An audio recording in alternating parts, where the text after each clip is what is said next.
If you could pick an institution that stood for the best of the Cherokee people during the most difficult times, the best of us during times when the rest of the world had counted us out, it would be the seminaries.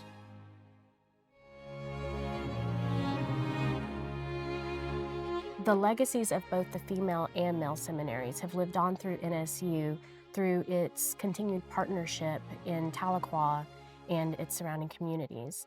If the building didn't exist, if the Cherokee Nation hadn't rebuilt after that fire, I doubt there's a Northeastern State University in Tahlequah, Oklahoma. You've got descendants, third, fourth generation seminarians who come here and graduate. I think it's just a hugely large part of what Northeastern State University is.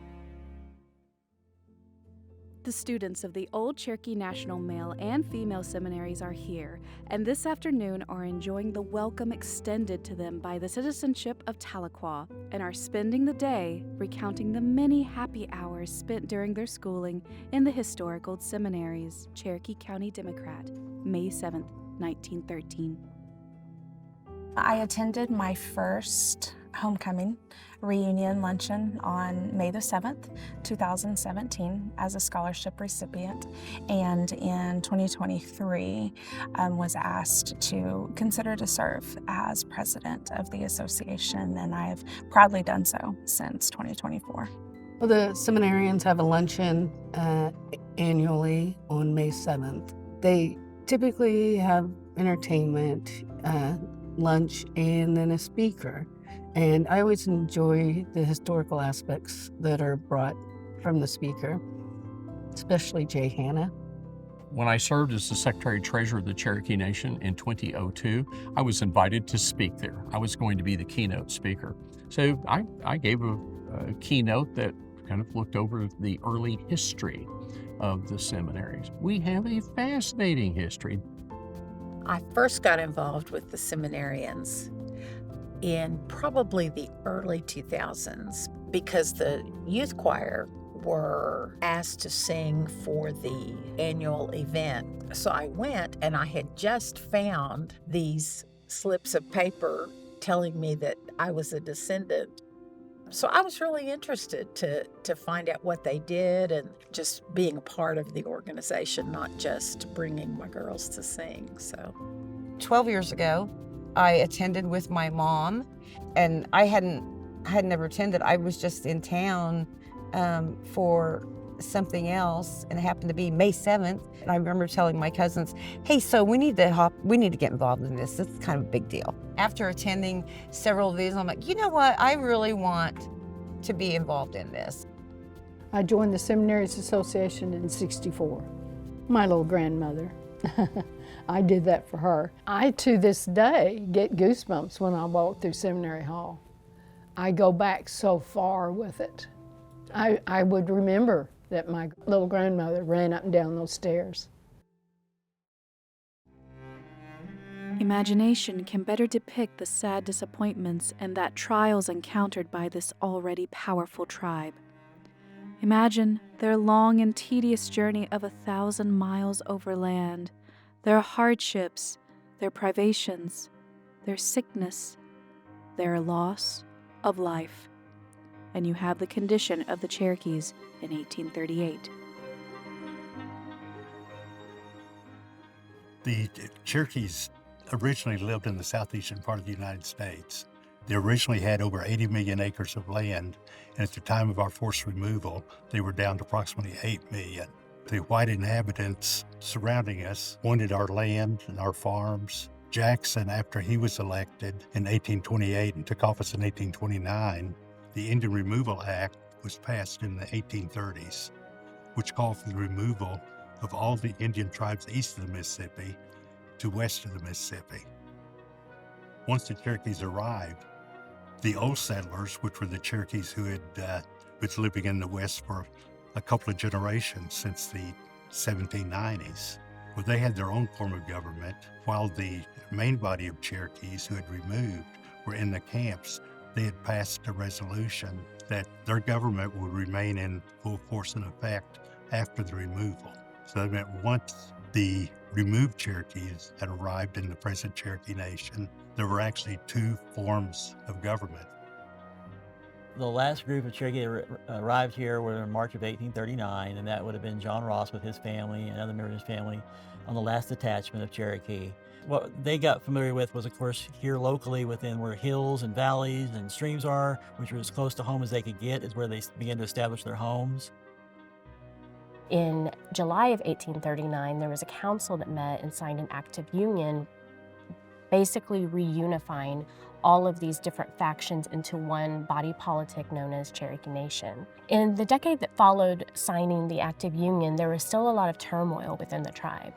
Eventually, in 1846, there was a new treaty signed that granted amnesty to the treaty party and indemnifications for some of the conflict that had arisen. That was also the year that Principal Chief John Ross introduced the idea of having two national high schools for Cherokee Nation. After, the forced removal, Trail of Tears, they could have just moved to Oklahoma and done nothing. But they were like, it's time to regroup. Our best defense here is education. Education is something that no one can ever take it away from you. When you're just worried about where you're going to be, it's hard to think that far down the road and plan that far ahead, but almost immediately those kind of decisions started being made to further education within the tribe. Then take our wreath and let it stand an emblem of our happy band, the seminary, our garden fair, and we, the flowers planted there. Like roses bright we hope to grow, and over our home such beauty throw in future years, that all may see the loveliest of lands, the Cherokee. Corinne, Cherokee Rosebuds, August 2nd, 1854. I would be struck down by my Cherokee legacies, my Cherokee grandmothers, if I did not start with the females first. My great aunt, L.D. Starr, she was in the class of 1899 and was the daughter of the Secretary Treasury of the Cherokee Nation, E.E. Starr. She actually asked her father when she graduated here in 99, actually, I think she probably told him, she said, Dad, I'd like to go to graduate school. And she's the first woman in our family to receive a master's degree. She came back and was an instructor here at the seminary and continued to be an instructor until the closure of the female seminary and its transition to Northeastern Normal in 1909. My great-grandfather, James Downing, attended the seminary in the mid-1880s, although he did not graduate. But he did receive enough of an education that he became the teacher and taught in the Cherokee schools. And one of the schools in which he taught was the Arcadia School at present Rose, Oklahoma. And while he was teaching there, he met my great-grandmother. These are my grandparents that attended the seminaries. Pierce E. Josephine Foreman Carlisle and Robert Blackstone Carlisle. She graduated, he did not, but I can place them both there at the same time. She loved to dance, and evidently he did too. So I know I'm just sure they dated when they were both in school here at the same time. Well, the relative that I had that attended the seminaries was my grandmother, and her name was Nita Butts. She was here probably when it was called the Normal School, and that would be the early 1900s. I found out after she passed away, we stumbled upon this package of receipts. They must have been important to her, because she kept the receipts for every semester when she was attending the school and what her grades were. I will tell you, she got high marks in music. So My relatives who attended the Cherokee Female Seminary were a set of sisters. Bertha, called her Birdie, and her sister Lydia. They were very young when they came to the seminary. It was roughly second, third grade or so when they came, and they both stayed about 5 years. That was in 1899. I had a relative that attended the seminary, and her name was Dora Anna Starr. She went by Lucy. She attended the seminary. She graduated in 1902, and she had attended for 2 years, and she received her diploma. Much like many of the girls who attended there, she was trained to be a teacher. Her legacy is carried over into this family tenfold. I want to say in our family since 1902, there have been 19 graduates at NSU. That legacy continues to this day in our family. Come to the seminary then, and be faithful in your studies, upright in your deportment, obedient to rule, and you will find no difficulty. And at the close of your 4 years, you will leave with honors to yourself and friends. Be prepared to exert a good influence and to be useful to those around you. Susan, Cherokee Rosebuds, 1854. Student life at both of the seminaries was very strictly structured, and studies included subjects of arithmetic, algebra, spelling and grammar. Well, students at the seminary, first thing they would do, they would wake up at 5:30 in the morning. They'd go to study hall and classes. They would go to breakfast. They would go to chapel. Then they would have lunch, and then they would have study hall and classes in the afternoon and an exercise period. And then they would have dinner, and then at 9 o'clock that evening, it'd be lights out. The curriculum was pretty intense by today's standards, I'd say. They're more of a preparatory school than, we don't tend to have prep schools here in this part of the country, but prep schools a lot of times are really just a step below college, and that seems to be what both the curriculums were like. From what I've read, both schools, male and female, had diverse language, Latin, Greek, German, French. You see some of these grades in this book. They did math. I'm sure it was more algebra, maybe some low-level calculus for certain people, but higher math than you would expect in, what was at that time kind of the frontier West. This one is from a botany class where the girls actually went out and did like field collection of different plant life, documentation, taxonomy. It's kind of an impressive amount of work. Something you definitely see in a high-level high school biology class today. This one is from March of 1902. It was collected in the seminary pasture, which was an area to the west of the current seminary hall building, which at the time would have been the only building here. This was a lot of really high-level science education, especially for a non-collegiate biology class. They were doing some very impressive stuff. The male school had a bit of a military academy bent. We have photos of them in uniforms that look much more like a military academy. I think that was an element of discipline to the school. Both of the schools had student-run publications. With the male seminary, you had the Sequoia Memorial, and with the female seminary, you had the Cherokee Rosebuds, which was later changed to a Wreath of Cherokee Rosebuds. Students were allowed to publish editorials and poetry in these publications, and it really offers an insight into what daily life was like for students and what subjects were top of mind for them. The Cherokees are making laudable exertions to place education within the reach of all classes of their people. The pleasing results will be witnessed when the present rising generation enter upon the active stage of adulthood. The Arkansas Intelligencer, April 10th, 1847. Isabel Cobb graduated from the female seminary in 1879, and she went to teach at the female seminary until it burned down in 1887. In 1888, she began medical school, and after graduation, she became the first female physician in Indian Territory. She continued to practice medicine here in Cherokee Nation until her retirement. She was, by all accounts, the first female doctor in this area.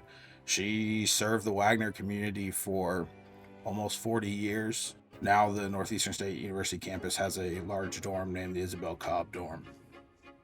Carrie Bushyhead Quarles graduated from the female seminary in 1855. She was actually part of the first graduating class at the female seminary. She went on to teach at a number of Cherokee Nation's primary schools as well as the female seminary. W.W. Hastings graduated from the male seminary in 1884 and actually taught at Cherokee Nation schools, including the male seminary, until he decided to go to law school in 1889. He went on to become an attorney. He was an attorney for the Cherokee Nation during the Dawes Final Rule process. W.W. Hastings was there to ensure that those that were legitimately able to be citizens of the Cherokee Nation could get land allotments. He was a great leader for the Cherokee, and Hastings Hospital here in Tahlequah, it was named after him. Following his graduation from the male seminary, Houston Benj Teehee went on to law school and practiced law in Tahlequah, where he was eventually elected as mayor.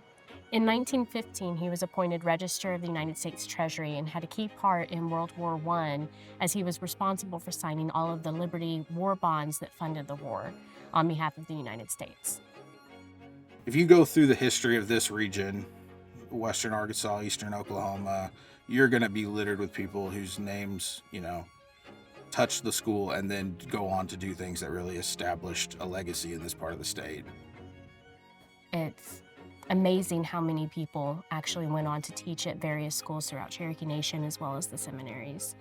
And I think that goes back to the formation of the seminaries and the importance of educating Cherokee children so that they could grow up and give back to their community in teaching the next generation of Cherokee children. The building is now in ruins. Tottering walls and columns is all that is left of that which is so fondly cherished by so many mothers and daughters of our nation. Indian Chieftain, April 14th, 1887. On April 10th of 1887, which happened to be Easter Sunday, the female seminary unfortunately burned to the ground. No lives were lost, but the students and teachers unfortunately lost most, if not all, of their possessions in the fire. All sorts of fascinating stories about the blaze itself and the attempts of the students there to dash into the building. I mean, first of all, trying to put the fire out, and then secondarily dashing into the building to get their personal belongings to be able to save what they could. The real speculation has been going back to the scene of the crime. How did this fire start? I tend to kind of lean toward an employee of the seminary. There was an elderly gentleman that was hired by the seminaries, and he was not just a janitor, he was like a craftsman. I have read that out on the east side of the female seminary at Park Hill, he had a work area, and there was a large pile of wood shavings there. There's a speculation that after he finished smoking his pipe, that he may have tapped the ashes out of his pipe that may have in fact alighted those shavings that then set fire to a building. I've read accounts of girls getting in trouble for using candles to heat curling irons in their closet to curl their hair. I've read accounts of them trying to bake things in their room. So it's not hard to believe that someone left a candle too close to a window and it caught fire. But a few things we know for sure. In this grade book actually was saved from that fire. It actually has a page in here that says that Miss Florence Wilson went into the fire and grabbed the book and left all her personal effects behind. A traveling minister came by the school to minister to the girls. The teachers said that, no, we don't want you to minister to our students, but you're more than welcome to stay for supper. After he finished eating, he went on to one of the side porticos, which was made of wood. He lit his pipe, smoked his pipe, and then he knocked the ashes out of his pipe without the girls knowing and the teachers knowing. That side of the building started to catch fire. I mean, it was a huge setback. Obviously, you're losing one of your prominent educational facilities all of a sudden. The girls from that class finished up and graduated, but almost immediately after the fire, the nation was undeterred and decided to rebuild. The National Council, of course, appropriated funds to rebuild the female seminary, although this time it would be built in Tahlequah instead of in Park Hill. Prior to 1841, when the capital was established here in Tahlequah, Park Hill was the focus of the Cherokee Nation. So the fact that the tribal council was foresighted enough at that time to realize we're not simply going to rebuild the seminaries in Park Hill, we're going to move to Tahlequah and build this building, shows that the transition between the old and the new was still part of the logic agenda of the Cherokee Nation, even in the 1880s. At exactly 10 o'clock this morning, President Theodore Roosevelt affixed his signature to a document that admitted Oklahoma to statehood, whereby she may enjoy all the privileges and exercise all the rights according to the 45 other states. Veneta, Daily Chieftain, November 16, 1907. Following Oklahoma's statehood in 1907, both of the seminaries did continue in operation for a short amount of time. They were funded by the federal government, and the female seminary's last graduating class was in 1909. The female seminary building that is currently the Seminary Hall on Northeastern State campus was sold to the state in March of 1909. There was an act by the newly formed Oklahoma State Senate that turned a lot of educational facilities into what they called normal schools, which were essentially co-educational teaching colleges. Seminary Hall became Northeastern State Normal School, and then it later became Northeastern State Teachers College, and then it gained university status to where it is today at Northeastern State University. The male seminary building was still around after statehood. The Cherokee Nation still operated it. They operated as a co-educational facility for a few years, but sadly in 1910 it also burned down. Once the male seminary burnt in April 1910, the state decided they would no longer establish tribal schools. There was no need for them now there was going to be a public school system. And so the class of 1910 was the last graduating class of either seminary and closed that chapter of Cherokee history.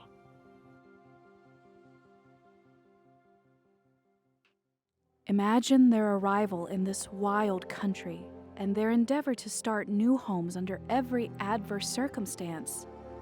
But born of great determination to succeed, they did not hesitate or falter. I think that the education of Cherokee children was a unifying theme because everybody could see the value in educating our own children to become leaders within the tribe, to become businessmen and leaders in the community. That enabled us to decrease the amount of external influence in our tribal affairs, which enhanced our tribal sovereignty. That's one of the more unique things about the seminaries is that they were non-sectarian and totally controlled by the tribe. I mean, one of the primary focuses of the female seminary was to get the girls to the point where they could teach other people things. So I think that shows a lot of we want to control our own education and control what our people can do within the nation. I believe that one of the most important aspects of the seminaries, particularly the female seminaries, is that they provided teachers for the Cherokee National Schools that had been established throughout the Cherokee Nation. The graduates of the male seminary, while some of them became teachers, the majority of them became leaders in our tribal government in the future years. Growing up, I always heard that if you wanted to be a teacher, you went to NSU. You went to Northeastern State University because that was the school for teachers. And that was the root of its creation in 1909. In many ways, these seminaries could be viewed as a capstone of us transitioning our culture to something that we had not been. I like to think that we took the very best of who we were, of being of care for one another, of starting with family, clan, nation, of being of care for one another, of our tribal spiritualists will tell you that we need to be stingy with one another. I'm going to hang on to you. In other words, we were building a future generation of Cherokees that would be the best of both worlds. When I think about what the Seminarian Association does for its members, for the community ultimately, is it really creates this space where we can all come together. We all know on May 7th and any time throughout the year when its members gather that we can come back to this campus, what kind of feels like sacred ground, right? And commemorate the sacrifices, commemorate the successes of those who have walked these halls, and remember their legacy and give us an opportunity to connect with one another. I think what has been the best benefit to me of being a part of that group is, number one, getting to know the other people. You feel such a kindred spirit within that group of people. also to watch younger generations come in and say, I want to be a part of this. I think we all want to be a part of something that's bigger than we are. My family history with the seminaries has impacted the majority of our lives because it is something that brings us together. It helps us think about our ancestors and who they were and what they lived through and what they did and how they were able to provide for us, for the future generations. I remember when I was a student at NSU and I was like, wow, my Gogi was in this room. I'm in the same room that my Gogi was, 75 years later. And I go, it's a pretty neat feeling. Well, we've come full circle. We've all, we've attended here. Your grandsons, your great-grandsons have attended here, and she started the journey. It is impossible for me to walk in the front door of Seminary Hall unless I see LD Starr standing with her fellow graduates of the class of 1899.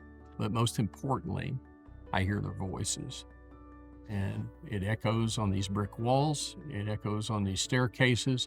This has been a place where mentors have guided young people to make indelible decisions in their lives.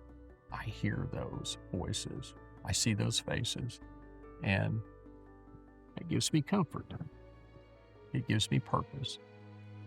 I think the importance of that legacy lives on today, not only through NSU's continued partnership with Cherokee Nation, but also in many initiatives that Cherokee Nation has within its reservation and without the reservation. Cherokee Nation continues to exemplify how important education is in its establishment of immersion schools, as well as its operation of Sequoia High School. I wanted to join this association because I believe we have a responsibility to carry on the dream and the design that our tribe initiated in 1846.